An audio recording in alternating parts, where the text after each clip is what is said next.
ಪ್ರೀತಿಯ ವಿದ್ಯಾರ್ಥಿಗಳೇ, ಇಂದು ನಾನು ನಿಮಗೆ 7ನೇ ತರಗತಿ ಸಮಾಜ ವಿಜ್ಞಾನದ ಒಂದು ಅಧ್ಯಾಯ ಆಗಿರ್ತಕ್ಕಂತಹ ಬಹಮನಿ ಆದಿಲ್ ಶಾಹಿಗಳು ಈ ಅಧ್ಯಾಯದ ಮುಂದುವರೆದ ಭಾಗ. ನಿಮಗೆ ಕಳೆದ ತರಗತಿಯಲ್ಲಿ ಕಳೆದ 2 ತರಗತಿಯಲ್ಲಿ ಬಹಮನಿ ಸಾಮ್ರಾಜ್ಯ, ಅದರ ಸ್ಥಾಪಕ, ಅದರ ಪ್ರಸಿದ್ಧ ರಾಜರುಗಳು ಹಾಗೂ ಬಹಮನಿ ಸಾಮ್ರಾಜ್ಯದ ಕೊಡುಗೆಗಳ ಬಗ್ಗೆ ಹೇಳಿದ್ದೆ. ಅದೇ ರೀತಿ ಕಳೆದ ತರಗತಿಯಲ್ಲಿ ನಿಮಗೆ ನಾನು ಶಾಹಿ ಮನೆತನಗಳು 5 ಶಾಹಿ ಮನೆತನಗಳು ನಿಮಗೆ ತಿಳಿಸ್ಕೊಟ್ಟಿದ್ದೆ. ಆ ಶಾಹಿ ಮನೆತನಗಳು ಯಾವ್ಯಾವು ಅನ್ನೋದ್ರ ಬಗ್ಗೆ ಇನ್ನೊಮ್ಮೆ ನಾನು ನಿಮಗೆ ಹೇಳ್ತೇನೆ. ವಿಜಯಪುರದ ಆದಿಲ್ ಶಾಹಿ, ಬೀದರ್ನ ಫರೀದ್ ಶಾಹಿ, ಗೋಲ್ಕೊಂಡದ ಕುತುಬ್ ಶಾಹಿ, ಅಹಮದ್ ನಗರದ ನಿಜಾಂ ಶಾಹಿ ಮತ್ತು ಬಿರಾರ್ನ ಇಮಾದ್ ಶಾಹಿ. ಈ 5 ಮನೆತನಗಳ ಬಗ್ಗೆ ನಾನು ನಿಮಗೆ ತಿಳಿಸಿಕೊಟ್ಟಿದ್ದೆ ಕಳೆದ ತರಗತಿಯಲ್ಲಿ. ಬಹಮನಿ ಸಾಮ್ರಾಜ್ಯ ಅವನತಿಯನ್ನು ಹೊಂದಿದ ಮೇಲೆ ಸುಮಾರು 5 ಮನೆತನಗಳು ಆಳ್ವಿಕೆಯನ್ನ ಮಾಡ್ತವೆ.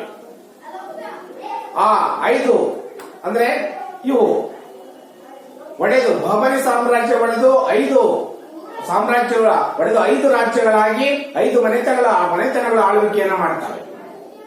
ಆ ಮನೆತನಗಳು ಯಾವ್ಯಾವು ಅನ್ನೋದ್ರ ಬಗ್ಗೆ ನಾನು ನಿಮಗೆ ತಿಳಿಸ್ಕೊಟ್ಟಿದ್ರೆ, ಆ ರಾಜ್ಯಗಳ ಸ್ಥಾಪಕ ಯಾರು, ಅವರ ರಾಜಧಾನಿಯನ್ನ ಯಾವುದು ಮಾಡಿಕೊಂಡಿದ್ರು, ಅವರು ಪ್ರಮುಖ ರಾಜರುಗಳು ಯಾರು ಅನ್ನೋದ್ರ ಬಗ್ಗೆ ತಿಳಿಸ್ಕೊಟ್ಟಿದ್ದೆ. ಇಂದಿನ ಈ ಅವಧಿಯಲ್ಲಿ ನಾನು ನಿಮಗೆ ಈ ಆದಿಲ್ ಶಾಹಿಗಳ ಕೊಡುಗೆಗಳೇನು, ಈ ಶಾಹಿ ಮನೆತನದ ಕೊಡುಗೆಗಳೇನು ಅನ್ನೋದ್ರ ಬಗ್ಗೆ ಇವತ್ತಿನ ಅವಧಿಯಲ್ಲಿ ನಾನು ನಿಮಗೆ ತಿಳಿಸ್ಕೊಡ್ತೇನೆ. ಈ ಶಿಕ್ಷಣಕ್ಕೆ ಸಂಬಂಧಪಟ್ಟಂತೆ, ಸಾಹಿತ್ಯಕ್ಕೆ ಸಂಬಂಧಪಟ್ಟಂತೆ, ಸಂಗೀತಕ್ಕೆ ಸಂಬಂಧಪಟ್ಟಂತೆ, ಚಿತ್ರಕಲೆ, ಕಲೆ ಮತ್ತು ವಾಸ್ತುಶಿಲ್ಪಕ್ಕೆ ಸಂಬಂಧಪಟ್ಟಂತೆ ಅಪಾರವಾಗಿರ್ತಕ್ಕಂತಹ ಕೊಡುಗೆಗಳನ್ನ ನೀಡಿದರೆ ಈ ಶಾಹಿ ಮನೆತನ. ಹಾಗಾದ್ರೆ ಶಿಕ್ಷಣಕ್ಕೆ ಇವರು ಕೊಟ್ಟಂತಹ ಕೊಡುಗೆಗಳೇನು, ಸಾಹಿತ್ಯಕ್ಕೆ ಇವರ ಕೊಡುಗೆಗಳೇನು, ವಾಸ್ತುಶಿಲ್ಪಕ್ಕೆ ಇವರ ಕೊಡುಗೆಗಳೇನು ಅನ್ನೋದ್ರ ಬಗ್ಗೆ ನಾನು ನಿಮಗೆ ತಿಳಿಸ್ಕೊಡ್ತೇನೆ. ಮೊದಲೇನು ಶಿಕ್ಷಣಕ್ಕೆ ಸಂಬಂಧಪಟ್ಟಂತೆ. ಶಿಕ್ಷಣಕ್ಕೆ ಸಂಬಂಧಪಟ್ಟಂತೆ ನೋಡೋದಾದ್ರೆ ಆದಿಲ್ ಶಾಹಿಗಳು ಬಹಳ ಶಿಕ್ಷಣ ಪ್ರೇಮಿಗಳು. ಇವರು ಇಸ್ಲಾಂ ಸಂಸ್ಕೃತಿಯನ್ನ ಬೆಳೆಸಬೇಕು ಎಂಬುದು ಇವರ ಇಚ್ಛೆಯಾಗಿತ್ತು. ಇವರ ಶಿಕ್ಷಣದ ನೀತಿನೇ ಏನಪ್ಪಾ ಅಂತ ಹೇಳಿದ್ರೆ ಇಸ್ಲಾಂ ಸಂಸ್ಕೃತಿಯನ್ನ ಬೆಳೆಸಬೇಕು. ಹಾಗಾಗಿ ಇವರು ಮದ್ರಾಸಗಳನ್ನು ಹಾಗೂ ಮಸೀದಿ, ಮುಕ್ತಬ್ ಅಂತೇಳಿ ಕರಿತೀವಿ ನಾವು. ಮುಕ್ತಬ್ ಅಂದ್ರೆ ಮಸೀದಿ, ಮದ್ರಾಸ ಅಂದ್ರೆ ಕಾಲೇಜು ವ್ಯವಸ್ಥೆ ಇರ್ತಕ್ಕಂಥದ್ದು. ಅಲ್ಲಿ ಇವರು ಪ್ರಮುಖವಾಗಿರ್ತಕ್ಕಂತಹ ಶಿಕ್ಷಣದ ಕೇಂದ್ರಗಳು ಯಾವಾಗಿದ್ವು ಅಂತ ಹೇಳಿದ್ರೆ ಮುಕ್ತಬ್ಗಳು ಮತ್ತು ಮದ್ರಾಸಗಳು. ಅಲ್ಲಿ ಆ ಮುಕ್ತಬ್ಗಳಲ್ಲಿ ಮತ್ತು ಈ ಮದ್ರಾಸಗಳಲ್ಲಿ ಅಲ್ಲಿ ಜ್ಞಾನ, ಧರ್ಮ, ಕಾನೂನು ಮತ್ತೆ ಕಾವ್ಯ, ಅಲಂಕಾರಗಳ ಬಗ್ಗೆ ಅಲ್ಲಿ ಬೋಧಿಸ್ತಾ ಇದ್ರು. ಈ ಶಿಕ್ಷಣ ಸಂಸ್ಥೆಗಳಿಗೆ ರಾಜಾಶ್ರಯ ಇರ್ತಾ ಇತ್ತು. ಅರ್ಥ ಆಯ್ತಲ್ಲ? ಶಿಕ್ಷಣವ ಸಂಪೂರ್ಣವಾಗಿ ಇಸ್ಲಾಂ ಸಂಸ್ಕೃತಿಯನ್ನ ಬೆಳೆಸುವುದಾಗಿತ್ತು. ಅವರ ಪ್ರಮುಖವಾಗಿರ್ತಕ್ಕಂತಹ ಶೈಕ್ಷಣಿಕ ಕೇಂದ್ರಗಳು ಯಾವ ಅಂತ ಹೇಳಿದ್ರೆ ಮುಕ್ತಬ್ಗಳು ಮತ್ತೆ ಮದ್ರಾಸಗಳು. ಅಲ್ಲಿ ಜ್ಞಾನ, ಧರ್ಮ, ಕಾನೂನಿಗೆ ಸಂಬಂಧಪಟ್ಟಂತೆ, ಕಾವ್ಯ, ಅಲಂಕಾರಗಳಿಗೆ ಸಂಬಂಧಪಟ್ಟಂತೆ ಅಲ್ಲಿ ಬೋಧಿಸಲಾಗ್ತಾ ಇತ್ತು. ಈ ಶಿಕ್ಷಣ ಸಂಸ್ಥೆಗಳಿಗೆ ರಾಜಾಶ್ರಯ ಇತ್ತು. ಅರ್ಥ ಆಯ್ತಲ್ಲ? ಇನ್ನು ಸಾಹಿತ್ಯಕ್ಕೆ ಸಂಬಂಧಪಟ್ಟಂತೆ ಇವರ ಕೊಡುಗೆಗಳನ್ನ ನೋಡೋದಾದ್ರೆ ಆದಿಲ್ ಶಾಹಿಗಳು ಸಾಹಿತ್ಯ ಕ್ಷೇತ್ರಕ್ಕೆ ಅಪಾರವಾಗಿರ್ತಕ್ಕಂತಹ ಕೊಡುಗೆಗಳನ್ನ ನೀಡಿದ್ದಾರೆ. ಕೆಲ ರಾಜರು ಸ್ವತಃ ಕವಿಗಳಾಗಿದ್ರು. ಆದಿಲ್ ಶಾಹಿಗಳ ಕಾಲದಲ್ಲೇ ಈ ಸಾಹಿತ್ಯ ಕ್ಷೇತ್ರ ಶ್ರೀಮಂತಿಕೆಯನ್ನ ಪಡೆದುಕೊಳ್ತು. ಪರ್ಷಿಯನ್, ಅರೇಬಿಕ್, ಉರ್ದು, ಕನ್ನಡ ಭಾಷೆಗಳಲ್ಲೂ ಸಹಿತ ಅನೇಕ ಕೃತಿಗಳು ರಚನೆಯಾದವು. ನಿಮಗೆ ನಾನು ಹೇಳೋದಾದ್ರೆ ಕನ್ನಡದ ಕವಿ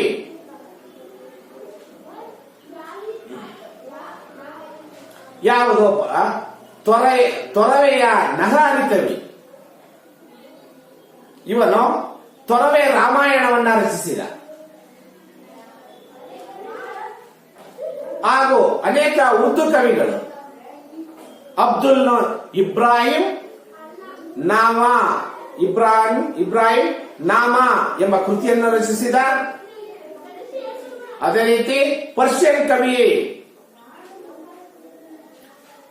ಕವಿಯಾದಂತಹ ಫೆರಿಸ್ತಾ, ಇವನು ತಾರಿಕ್ ಇ ಫೆರಿಸ್ತಾ ಮತ್ತು ಗುಲ್ಕನ್ ಎ ಇಬ್ರಾಹಿಂ ಎಂಬ ಕೃತಿಗಳನ್ನು ರಚನೆ ಮಾಡ್ತಾನೆ. ಅನೇಕ ಉರ್ದು ಕವಿಗಳು, ಪರ್ಷಿಯನ್ ಕವಿಗಳು ಹಾಗೂ ಕನ್ನಡದ ಕವಿಗಳು ಈ ಆದಿಲ್ ಶಾಹಿ ಮನೆತನದಲ್ಲಿ ರಾಜಾಶ್ರಯವನ್ನ ಪಡೆದಿದ್ರು. ಇನ್ನೊಮ್ಮೆ ನಾನು ಹೇಳ್ತೇನೆ, ಪರ್ಷಿಯನ್ ಕವಿ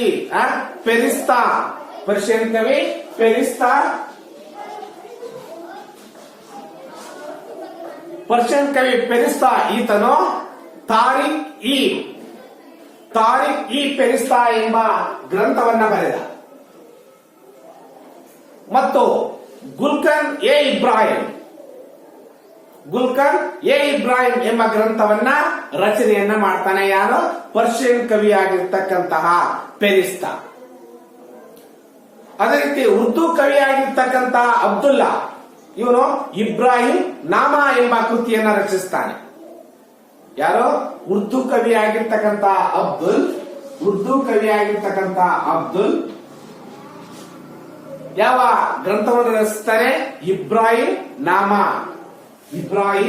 ನಾಮಾ ಎಂಬ ಕೃತಿಯನ್ನ ರಚಿಸ್ತಾನೆ. ಅರ್ಥ ಆಯ್ತಲ್ಲ? ಹಾಗೂ ಕನ್ನಡದ ಕವಿಯ ಸಹಿತ ರಾಜಾಶ್ರಯವನ್ನ ಪಡೆದಿದ್ದ ಆದಿಲ್ ಶಾಹಿ ಮನೆತನದಲ್ಲಿ ನರಹರಿ ಕವಿ ಇವನು ತೊರವೆ ರಾಮಾಯಣವನ್ನು ಬರೆದ. ಇದು ಸಾಹಿತ್ಯಕ್ಕೆ ಆದಿಲ್ ಶಾಹಿಗಳು ನೀಡಿರ್ತಕ್ಕಂತಹ ಕೊಡುಗೆಗಳು. ಇನ್ನು ಸಂಗೀತಕ್ಕೆ ಸಂಬಂಧಪಟ್ಟಂತೆ ನೋಡೋದಾದ್ರೆ ನಾವು ಯೂಸುಫ್ ಆದಿಲ್ ಶಾ ಮತ್ತು ಎರಡನೇ ಇಬ್ರಾಹಿಂ ಆದಿಲ್ ಶಾ ಇವರು ಮಹಾನ್ ಸಂಗೀತ ವಿದ್ವಾಂಸರಾಗಿದ್ದರು. ಆದಿಲ್ ಶಾಹಿ ಮನೆತನದಲ್ಲಿ ಯೂಸುಫ್ ಆದಿಲ್ ಶಾ ಮತ್ತು ಎರಡನೇ ಇಬ್ರಾಹಿಂ ಪ್ರಮುಖವಾಗಿರ್ತಕ್ಕಂತಹ ಸಂಗೀತ ವಿದ್ವಾಂಸರಾಗಿದ್ದರು. ಈ ಇಬ್ರಾಹಿಂ ಆದಿಲ್ ಶಾ ಇವನು ಕಿತಾಬ್ ಇ ನವರಸ್ ಎಂಬ ಕೃತಿಯನ್ನ ರಚನೆ ಮಾಡ್ತಾನೆ. ಇದು ಸಂಗೀತ ಕ್ಷೇತ್ರದ ಸರ್ವಶ್ರೇಷ್ಠ ಕೃತಿಯಾಗಿದೆ. ಯಾವುದು? ಕಿತಾಬ್ ಇ ನವರಸ್. ಕಿತಾಬ್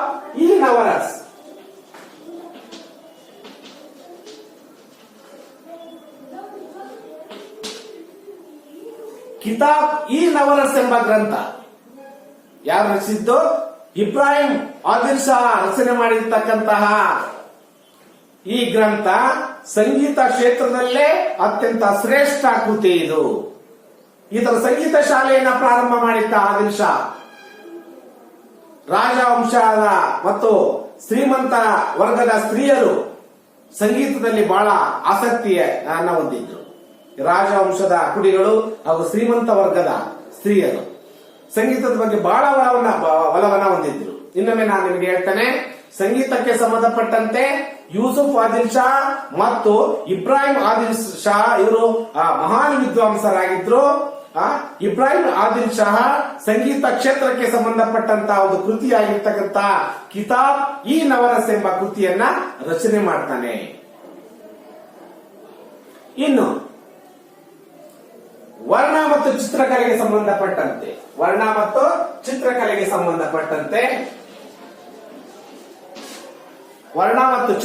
ಸಂಬಂಧಪಟ್ಟಂತೆ ನಾವು ನೋಡೋದಾದ್ರೆ ಈ ಎರಡನೇ ಇಬ್ರಾಹಿಂ ಚಿತ್ರ ಕಲಾವಿದನು ಸಹಿತ ಆಗಿದ್ದ.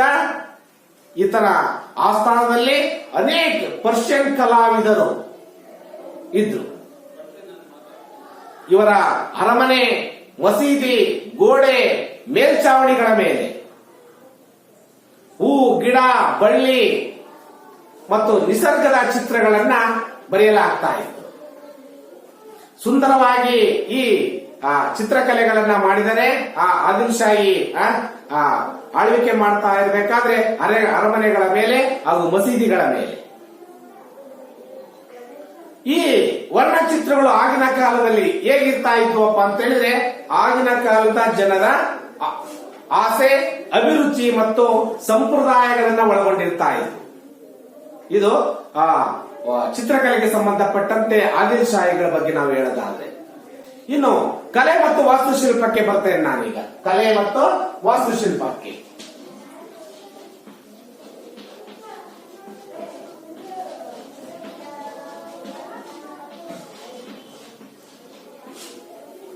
ಕಲೆ ಮತ್ತು ವಾಸ್ತುಶಿಲ್ಪಕ್ಕೆ ಬರೋದಾದ್ರೆ, ಕರ್ನಾಟಕದ ವಾಸ್ತುಶಿಲ್ಪ ಇತಿಹಾಸದಲ್ಲೇ ವಿಜಯಪುರದ ಆದಿಲ್ ಶಾಹಿಗಳು ಗೊತ್ತಾಯ್ತಲ್ಲ. ವಿಜಯಪುರದ ಆದಿಲ್ ಶಾಹಿಗಳು ಮೊದಲ ಶಾಹಿ ಮನೆತನ. ವಿಜಯಪುರದ ಆದಿಲ್ ಶಾಹಿಗಳು ಇವತ್ತು ಕಲೆ ವಾಸ್ತುಶಿಲ್ಪಕ್ಕೆ ಬಹಳ ಮಹತ್ವವನ್ನು ಕೊಟ್ಟಿದ್ರು. ಅವರ ನಿರ್ಮಾಣಗಳು ಯಾವೆಂದ್ರೆ ಕೋಟೆ, ಅರಮನೆ, ಮಸೀದಿಗಳು, ಸಮಾಧಿಗಳು, ಸ್ಮಾರಕಗಳು, ಇವು ಎಲ್ಲವೂ ಸಹಿತ ಅವರು ಇಸ್ಲಾಮಿಕ್ ಶೈಲಿಯಲ್ಲಿ ಕಟ್ತಾ ಇದ್ರು. ಇನ್ನೊಮ್ಮೆ ನಿಮಗೆ ಹೇಳ್ತೇನೆ, ಕರ್ನಾಟಕದ ಇತಿಹಾಸದಲ್ಲೇ ವಿಜಯಪುರದ ಆದಿಲ್ ಶಾಹಿಗಳು ಕಲೆ ಮತ್ತು ವಾಸ್ತುಶಿಲ್ಪಕ್ಕೆ ಕೊಟ್ಟಿರ್ತಕ್ಕಂಥ ಕೊಡುಗೆಯನ್ನು ನೋಡಿದಾಗ ನಾವು ಅಪಾರವಾಗಿರ್ತಕ್ಕಂತಹ ಕೊಡುಗೆಗಳನ್ನ ಇವರು ನೀಡಿದ್ದಾರೆ. ಕೋಟೆ, ಅರಮನೆಗಳನ್ನ ಕಟ್ಟಿದ್ದಾರೆ, ಮಸೀದಿಗಳನ್ನ ಕಟ್ಟಿದ್ದಾರೆ, ಸಮಾಧಿಗಳ ನಿರ್ಮಾಣ ಮತ್ತು ಅವರ ಸ್ಮಾರಕಗಳು ಎಲ್ಲವೂ ಸಹಿತ ಇಸ್ಲಾಮಿಕ್ ಶೈಲಿಯಲ್ಲಿವೆ. ಇನ್ನು ಕೋಟೆ ನೋಡೋದಾದ್ರೆ ನಾವು ಈ ವಿಜಯಪುರದ ಕೋಟೆ, ಇದು ಬಹಳ ಅದ್ಭುತವಾಗಿರ್ತಕ್ಕಂತಹ ರಚನೆ. ವಿಜಯಪುರದ ಕೋಟೆ ಸುಮಾರು 96 ಕೊತ್ತಲ, ಅಂದ್ರೆ ಕೋಟೆಯ ಪ್ರಕಾರದ ಮೇಲೆ ಕಟ್ಟಡದ ಗುಮ್ಮಟ ಹಾಗೂ 6 ಮಹಾದ್ವಾರಗಳು ನೀವು ನೋಡಬಹುದು. ವಿಜಯಪುರಕ್ಕೆ ಹೋದ್ರೆ ಆ ಕೋಟೆಯನ್ನ ನಾವು ನೋಡಬಹುದು. ಇನ್ನು ಪ್ರಮುಖವಾಗಿ ನಾವು ಅರಮನೆಗಳನ್ನು ನೋಡೋದಾದ್ರೆ, ಗಗನ್ ಮಹಲ್, ಯಾವುದು ಗಗನ್ ಮಹಲ್, ಗಗನ್ ಮಹಲ್ ಸುಮಾರು 1620ರಲ್ಲಿ ಇಬ್ರಾಹಿಂ ಆದಿಲ್ ಶಾ ಕಟ್ಟಿಸಿದ ಇದನ್ನ ಗಗನ್ ಮಹಲ್ ಅನ್ನ ವಿಜಯಪುರದಲ್ಲಿ ನೋಡಬಹುದು. ನೀವು ಇದನ್ನ ಹೋದ್ರೆ ಇದು ಸುಮಾರು 3 ಅಂತಸ್ತುಗಳ ಗೋಪುರಗಳನ್ನು ಒಳಗೊಂಡಿರ್ತಕ್ಕಂಥದ್ದು. ಎಲ್ಲಿ ವಿಜಯಪುರದಲ್ಲಿರ್ತಕ್ಕಂತಹ ಗಗನ್ ಮಹಲ್ 1630ರಲ್ಲಿ ಕಟ್ಟಿಸಿರ್ತಕ್ಕಂಥದ್ದು. ಇದು ಸುಮಾರು 3 ಅಂತಸ್ತುಗಳನ್ನ ಹೊಂದಿದೆ. ಇನ್ನು ಮತ್ತೊಂದು ಅರಮನೆಯನ್ನು ನೋಡೋದಾದ್ರೆ ನಾವು ಮೆಹತರ್ ಮಹಲ್ ಮತ್ತು ಇದೊಂದು ಮೆಹತರ್ ಮಹಲ್.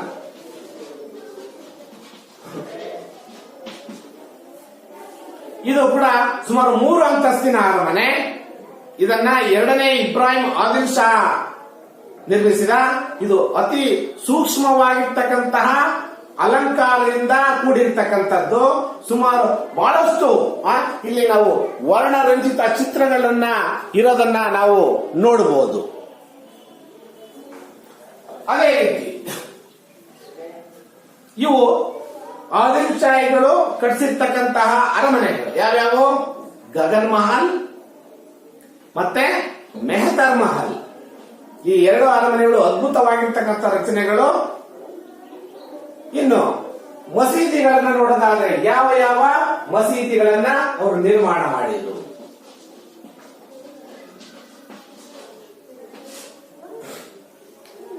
ಮಸೀದಿಗಳನ್ನ ನೋಡೋದಾದ್ರೆ ನಾವು ಮೊದಲನೇದು ಜಾಮಿ ಮಸೀದಿ. ಯಾವುದು? ಜಾಮಿ ಮಸೀದಿ.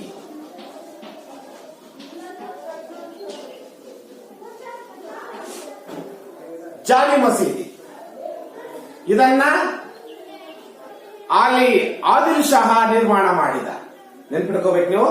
ಜಾಮಿ ಮಸೀದಿಯನ್ನ ನಿರ್ಮಾಣ ಮಾಡಿದವನು ಆದಿಲ್ ಶಾ. ಇದು ಭವ್ಯವಾಗಿರ್ತಕ್ಕಂತಹ ಪ್ರಾರ್ಥನಾ ಮಂದಿರ, ಪ್ರಾರ್ಥನಾ ಭವನ. ಬಹಳ ಸರಳತೆಯಿಂದ ಕೂಡಿರ್ತಕ್ಕಂತಹ, ಯಾವುದೇ ಆಡಂಬರಕ್ಕೆ ಅಲಂಕಾರಕ್ಕೆ ಒತ್ತನ್ನ ನೀಡದೆ ಬಹಳ ಸುಂದರವಾಗಿರ್ತಕ್ಕಂತಹ ಮಸೀದಿ ಜಾಮಿ ಮಸೀದಿ. ಹಲವು ನೂತನ ಶೈಲಿಗಳನ್ನ ಉಪಯೋಗ ಮಾಡಿ ಕಟ್ಟಿರ್ತಕ್ಕಂತಹ ಈ ಮಸೀದಿ ಜಾಮಿ ಮಸೀದಿ. ಯಾರು ಇವರು ಕಟ್ಟಿದ್ದು ಜಾಮಿ ಮಸೀದಿಯನ್ನ? ಆದಿಲ್ ಶಾ. ಇನ್ನು ಮತ್ತೊಂದು ನೋಡೋದಾದ್ರೆ ನಾವು ಇಬ್ರಾಹಿಂ ರೋಜಾ.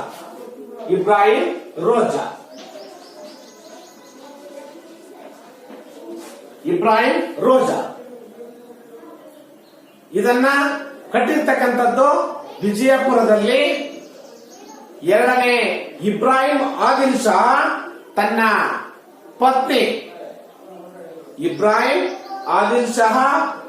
ಪತ್ನಿ ತಾಜ್ ಬೇಗಂ ಇವಳ ನೆನಪಿಗಾಗಿ ನಿರ್ಮಾಣ ಮಾಡಿರ್ತಕ್ಕಂಥದ್ದು ಇಬ್ರಾಹಿಂ ರೋಜಾ. ಇದು ವಿಜಯಪುರದಲ್ಲಿದೆ. ಇನ್ನೊಮ್ಮೆ ನಾನು ನಿಮ್ಗೆ ಹೇಳ್ತೇನೆ, ಇಬ್ರಾಹಿಂ ರೋಜಾವನ್ನ ಕಟ್ಟಿಸಿರ್ತಕ್ಕಂಥವರು ಎರಡನೇ ಇಬ್ರಾಹಿಂ ಆದಿಲ್ ಶಾ. ಯಾರ ನೆನಪಿಗೋಸ್ಕರ ಇದನ್ನ ಕಟ್ಟಿಸಿದಾನೆ? ತನ್ನ ಪತ್ನಿ ತಾಜ್ ಬೇಗಂಗಳ ನೆನಪಿಗೋಸ್ಕರ ಕಟ್ಟಿರ್ತಕ್ಕಂಥದ್ದು. ಇದರಲ್ಲಿ ಇಬ್ರಾಹಿಂ ಮತ್ತು ಆತನ ಕುಟುಂಬ ಸದಸ್ಯರ ಸಮಾಧಿಗಳಿವೆ ಆ ಇಬ್ರಾಹಿಂ ರೋಜಾದಲ್ಲಿ. ಇದು ಭಾರತದಲ್ಲಿರ್ತಕ್ಕಂಥ ಏಕೈಕ ರೋಜಾ. ಇದನ್ನ ದಕ್ಷಿಣ ಭಾರತದ ತಾಜ್ ಮಹಲ್ ಅಂತ ಹೇಳಿ ಕರೀತಾರೆ. ದಕ್ಷಿಣ ಭಾರತದ ತಾಜ್ ಮಹಲ್ ಅಂತೇಳಿ ಯಾವ್ದನ್ನ ಕರೀತಾರೆ?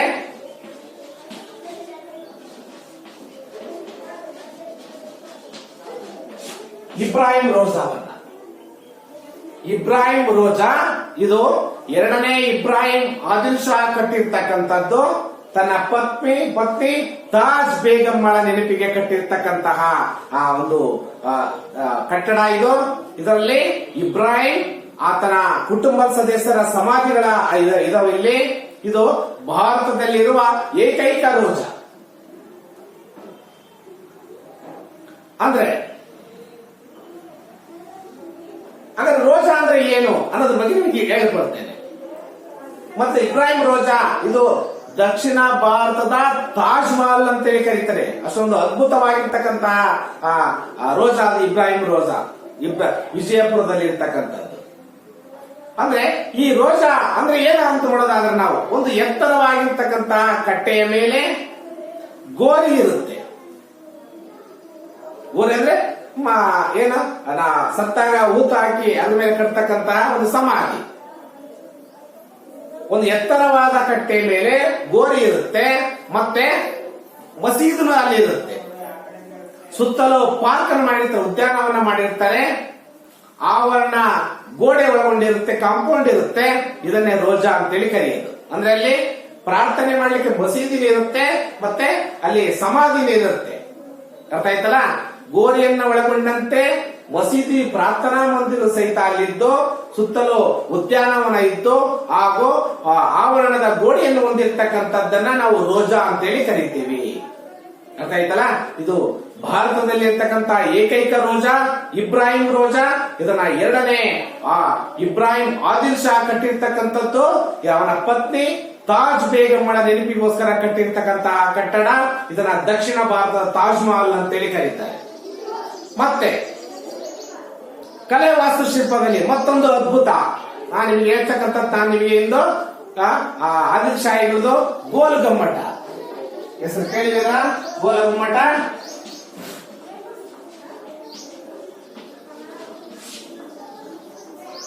ಗೋಲ ಗುಮ್ಮಟ ರೋಜಕ್ಕೂ ಮೀರಿದ ಕಟ್ಟಡವನ್ನ ರಚಿಸಬೇಕೆಂಬುದು ಯಾರು ವಿಜಯಪುರದಲ್ಲಿ